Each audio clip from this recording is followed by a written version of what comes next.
Dans l'épisode du 20 juillet de la série Demain nous appartient, Nour découvre que Gabriel est véritablement en train de passer à autre chose, tandis que l'enquête se poursuit autour de l'auteur de meurtre d'Emma. La mort d'Emma, Luna Lou, est au centre de toutes les préoccupations.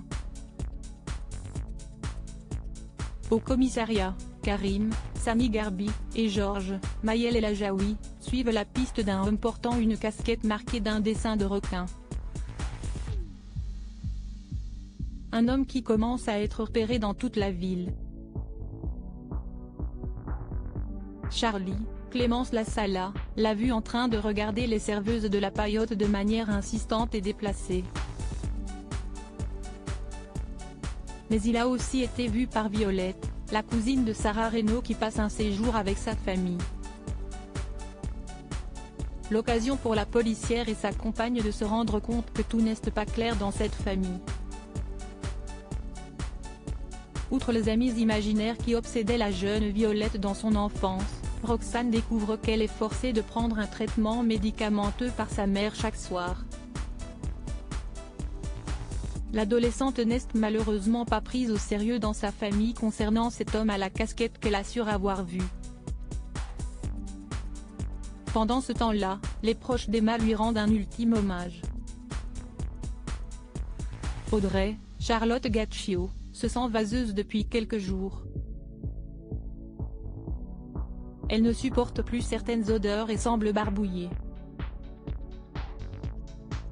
Cet état pousse son compagnon à se poser des questions. Serait-elle enceinte? Alors qu'il se souvient qu'elle avait oublié sa pilule contraceptive il y a quelques semaines, Damien, Adrien Robe, envisage cette nouvelle vie de père avec une certaine appréhension. Mais la jeune femme en est sûre, elle n'est pas enceinte puisqu'elle est en pleine période menstruelle. Ménage à 3 enfin, Gabriel, Arthur Legrand, tente de se remettre de sa rupture avec Nour, Saël de Figueiredo. Le jeune homme veut définitivement tourner la page. Il a d'ailleurs pris une décision des plus sages, couper tout contact avec l'infirmière au moins pour un temps.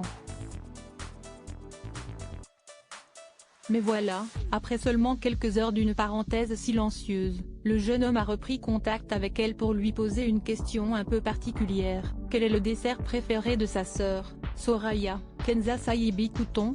Nour, qui nourrissait toujours des espoirs de voir son histoire avec Gabriel renaître, comprend que ce message n'est pas destiné à lui faire plaisir à elle mais à sa sœur.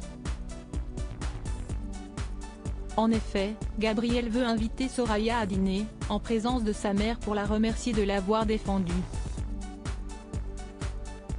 Un dîner qui fait réaliser à Nour combien elle n'est plus dans l'esprit de Gabriel.